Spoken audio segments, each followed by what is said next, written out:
Hello, my friends. I am here with one of my favorite people. I've known this woman for so many years, I think decades, Marjorie Moss. She is the executive director for Share Omaha. Marjorie, thank you so much for joining us today. Oh, Andy, it's always a pleasure to speak with you and to be on this show. Thank you so much. You are welcome. Well, we've got something big coming up in May. It is, and I have this memorized in my brain, but Do Good Days. This is going to be the second annual. Yes, this is our second campaign of this sort. Yes. Ever since we started in 2019, we've had to do good something. Sure. But this year and last year are the most similar. Yeah. So I'm excited to tell you all about it. It's such a celebration this spring. I'm so excited. Yeah. All right. Well, then let's just dive in. Let's start first of all, just Share Omaha. Let's just give an overview of that for people who I can't believe would not know about it, but tell us about Share Omaha. Always. So Share Omaha is a conduit between nonprofits and their needs and their work that needs to be accomplished, and the neighbors, the public, the coworkers, the families that want to get involved in the community and affect those causes. And so we are the meeting ground for that at shareomaha.org. And we have programs that are in real life as well, but we power two big campaigns throughout the year. So you may be familiar with Giving Tuesday, which is the Tuesday after Thanksgiving, or the Do Good Days campaign is what's most important right now. And that's coming up, kicking off on, is it May 17th, 18th, and 19th. Okay. So it's a Tuesday, Wednesday, Thursday, and I'm excited to tell you what it all entails. So we have packed these 3 days full of activity. So May 17th, Tuesday is Give on Tuesday. We're kicking off the week with cash and cash investment. And all of this is presented by FNBO. So First National Bank of Omaha is our presenting sponsor, and they have been behind us since we relaunched the way we were doing this last year. I'm so grateful to them. So with their spirit of giving in mind, we are kicking off the week with the time period with Give on Tuesday. So be generous to our 650 plus nonprofits. Find the ones that matter most to you. And we're able to help neighbors do 10 donations in one checkout. And so hopefully that makes your do good shopping experience even better. And then on Wednesday's Wish List Wednesday. And I'll tell you, Andy, last year, that was our dark horse. We had no idea that on Friday, we'd get pictures from nonprofits saying, look what Amazon just delivered. Oh my gosh. Oh my God, that's so awesome. It's so awesome. And so we are expecting a Friday surprise, all generated from activity on Wednesday. And people can shop Amazon wish lists, or there's a very simple way for people just to see what the most priority items are, and feel free to patron a local business and drop off those items once you contact the nonprofit. So just know that that's always an option to get creative and resourceful in that manner. And then Thursday is my favorite play on words. So May 19th is Volun Thursday. Okay. And Volun Thursday, there's two ways you can really get involved. You can actively serve the community on Thursday. We're looking for our totals of volunteerism to be above 2,000 volunteers on Volun Thursday, but we are also knowing that people sign up for new commitments when they click through our website on Volun Thursday. Yeah. So either make a new commitment or serve with your family, with your coworkers, by yourself, virtually, however you're most comfortable. We would love to see both of those things happen on Volun Thursday. And for all of that activity, all the nonprofits that are actively involved in the campaign, they are randomly placed into drawings for $25,000 worth of total prizes sponsored by FNBO and Omaha Steaks. So the generosity of this community, the philanthropy and the leadership and the corporate social responsibility of this community is really powering both Share Omaha and this campaign. Yeah. So exciting. And I know the community is just so excited and gets around this. So do you have any totals or metrics or targets or what, do you have any hopes? Anything that Do you want to put out there? Because I think whatever you put out there, it's going to actually be so much more than that. But well, I will tell you that we learned our lesson on Giving Tuesday, that if we put a number out there, our community is likely to way surpass it.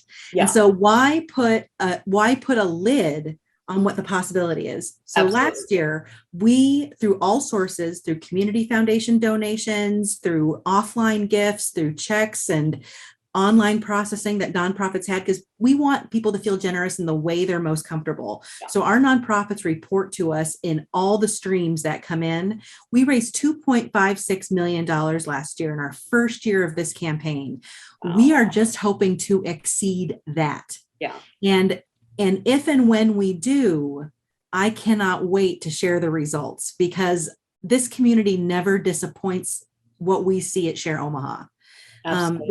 This community, and Andy, you know, we're a community full of hand raisers. We're a community that shows up for itself, that responds to a rallying cry like this. And we are just so excited for seeing what the results will be. But we're hoping for about more than 2,000 hours worth of service done by volunteers.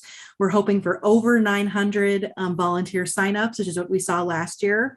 And we're just grateful. We're just grateful because people are already making their plans, and we're seeing activity happening on our website, people getting ready for the big days. Yeah, absolutely.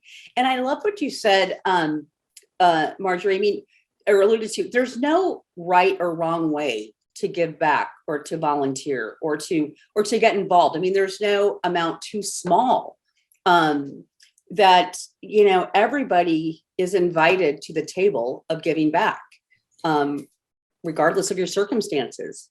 You're exactly right. There's a Bobby Kennedy quote about ripples of hope and how we each throw our rocks in, right? And all those ripples of hope can lead to a tidal wave that strikes down oppression, that strikes down trouble and adversity. And I love that. I love that everybody has their rock to throw in. Everybody has their rock or their pebble or their boulder to throw in. And all of those things add to what a community can do together. Yeah. And you're so right that there's no right or the best way to engage with the community. And if you're just discovering a nonprofit for the first time, maybe a gift is what you want to do to see if they'll steward your relationship, or you want to know exactly where your cash is going for that first gift. So Wish List Wednesday could be the best opportunity. And I think about Goals Center. They are asking for hygiene items for their students, for their clientele. And Wish List Wednesday is an awesome opportunity to get behind that. And then I think about Open Door Mission on Volun Thursday. You know, they have volunteer shifts, including even evening shifts at Lydia House that night, and families can volunteer together to help other families who are experiencing homelessness. Like there's so many different ways for somebody to get involved in the community that they shouldn't just say, well, I don't have time, or I don't have money, or I don't know what to get, or I don't know what their needs are. That's why Share Omaha exists, is to make that an easy choice. Yeah. And like you said, I mean, you mentioned a couple of places where you can give of your time, give wish list items, because a lot of it true is looking inside your heart and what are you passionate about? You know, for me, I'm passionate about animals. I'm passionate about adoption. I'm passionate about children and women. And, you know, there's so many different, I mean, the categories that you can choose from, and then really align that to your heart and your purpose and your, you know, mission in life. You know, you can find a multitude of nonprofits out there that serve that particular person or animal or, you know, whether it's health, wellness or whatnot. So you're exactly right. And do you know what we try to do on Share Omaha is that people don't always know this. We re-randomize the selection of nonprofits that are presented on an hourly basis. That's awesome. So when you run that search for adoption, Andy, Child Saving Institute may come up first, or it could be Nebraska Children's Home Society comes up first, or it could be a multitude of different agencies that serve that cause or say that that's crucial to their mission. And you're going to meet a new agency that you didn't even know existed just because we try to present them on a level playing field. Yeah, which is great, because again, there's so many organizations out there and nonprofits that really, regardless of whether people know about them or not, they're still there to serve. They're still there to serve the community in whatever way that is. So, oh my gosh. Exactly. And I mean, there's just, and you mentioned animals and children, and I know you're active in 5Ks, and I actually think that Open Door Mission has their 5K during Do Good Days, which is really? So it's like the week of Do Good Days. Yeah. And so just you can find events and ways to engage in real life on Share Omaha. And then when I think about, a cause that is specific and the work is niche based, I think of Saving Grace Food Rescue. Yeah. Oh my gosh. Perishable Food Rescue. I have this statistic, and it says that food prices are predicted to increase by 4.5 to 5.5% this year, and more than a third of all food produced in our country is wasted. That's crazy. It is crazy, and what they do is they provide healthy food that's going to go to waste, that won't, to over 40 nonprofit agencies. And so when you're considering or trying to meet a new nonprofit, think about something.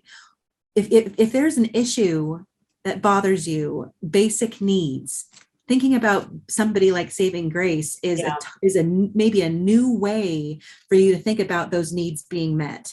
Yes. And we're hoping that we get to introduce you to them through our website. So. Yeah. All right. Well, I'm just going to encourage everybody to visit shareomaha.org. Do Good Days coming up May 17th, 18th, 19th. Share Omaha is doing good 365 days, 24/7. So Marjorie, again, I love having these interviews with you. So inspiring, and so much for the community to celebrate and be involved in. So thank you. Andy, thank you so much for having us today, and just go out and do good. I mean, there's so many ways, and that's what we want to showcase on Do Good Days. So thank you for having me. Absolutely. And those are words to live by. Go out and do good. Thank you, my friends.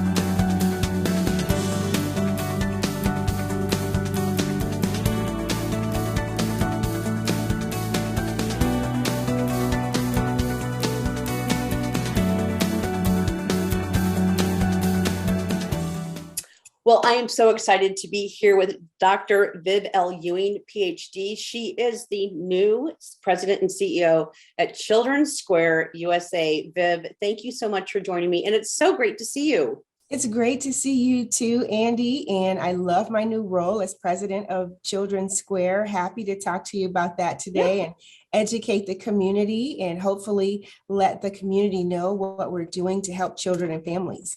Absolutely. So when did you step into this role? It's fairly recently, correct? It's very recent. I actually stepped into the role as interim president January 1 of this year, and then transitioned into the permanent presidency role April 1st of this year. Okay. And so prior to that, I was actually the vice president of development here at Children's Square. So I had already been here a year and a half and understood the organization, what was important, what the priorities are. And then prior to that, even I have a background being CEO of another nonprofit that did a lot of services in Nebraska and Iowa.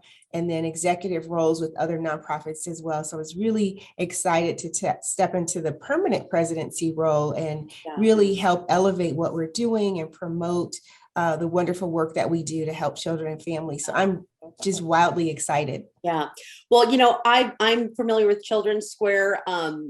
Been going to the event. I know the Jason Awards is a big event that's been happening for years, and I remember attending decades ago. But let's talk about, Children's Square has been around for many, many years. So let's just talk a little bit about the history and who you serve.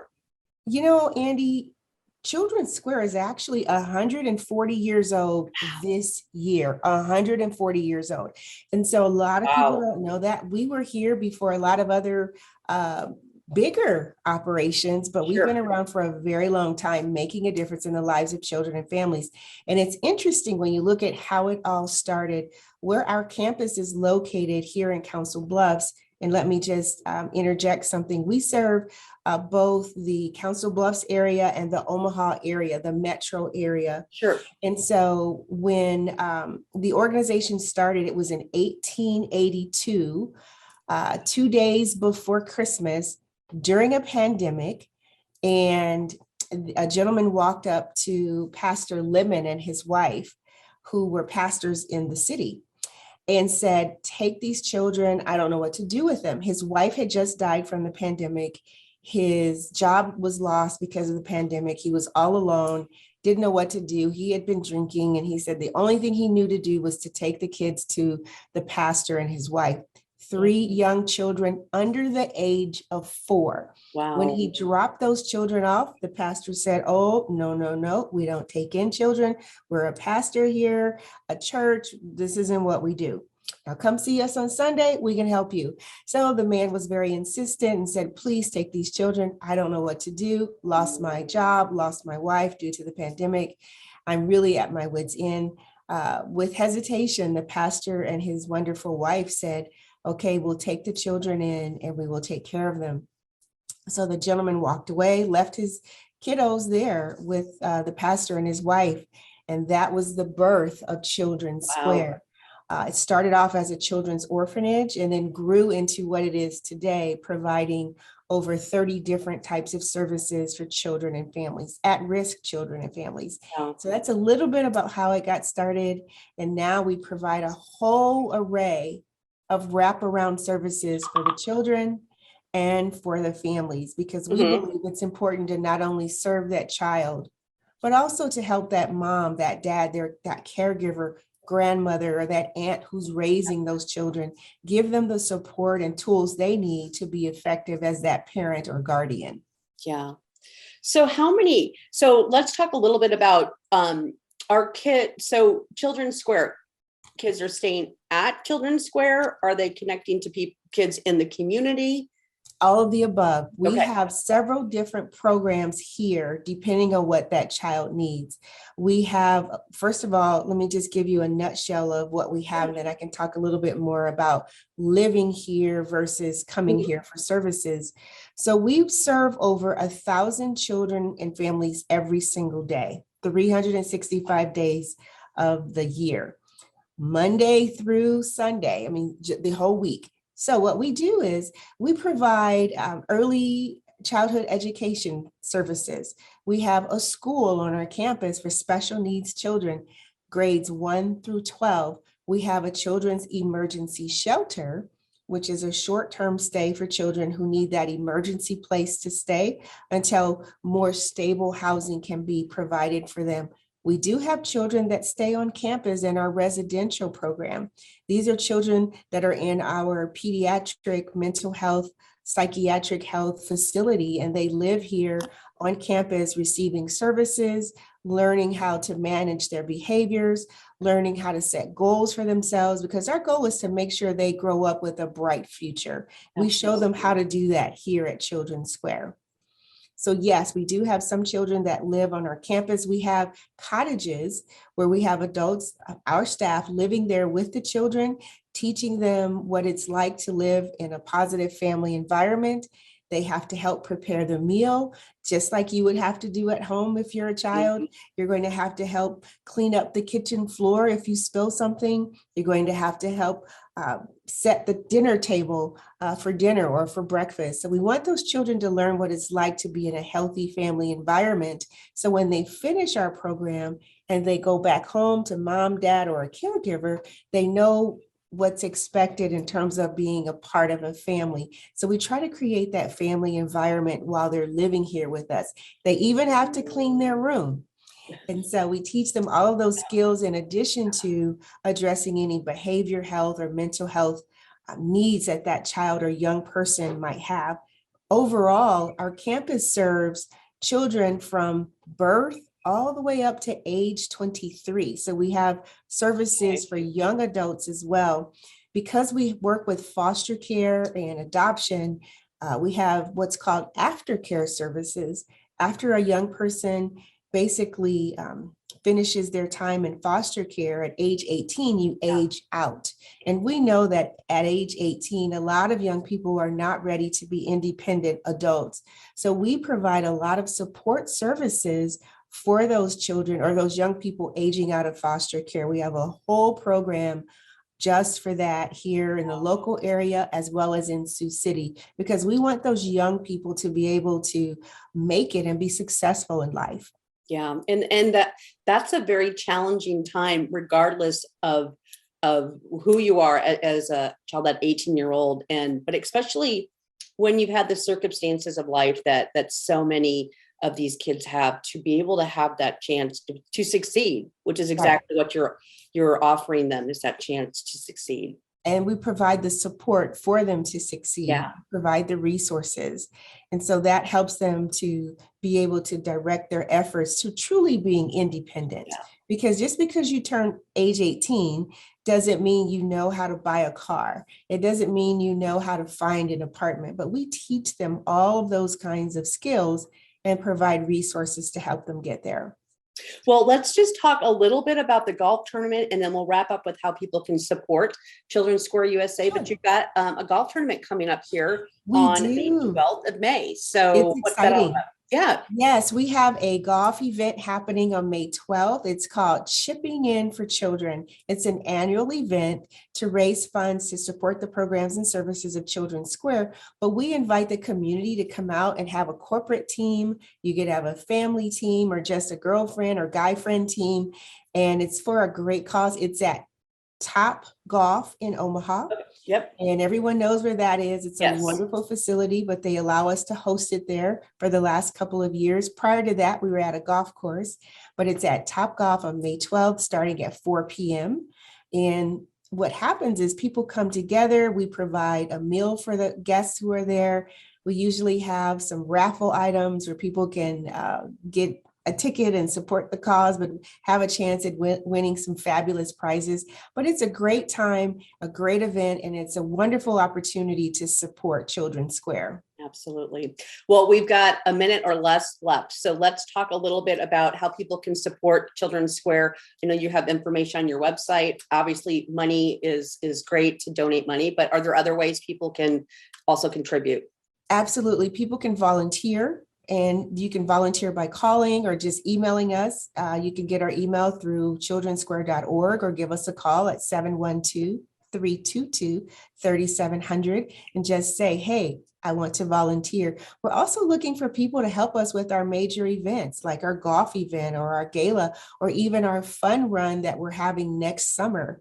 We need people to help us organize and plan so people can come out and volunteer for those opportunities as well. But donating is certainly a need. We always have event sponsors are needed to help offset the cost of those events.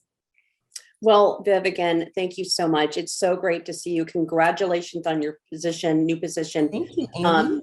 Children's Square is such an important organization in the Omaha Metro Council Bluffs area. So excited just to see growth and getting excited about the gala that comes up in November every year. Yes, so, it'll be November 3rd and we'll keep you posted. All right, wonderful, Viv. Thank you so much again. Thank you, Andy. Great to see you. You too.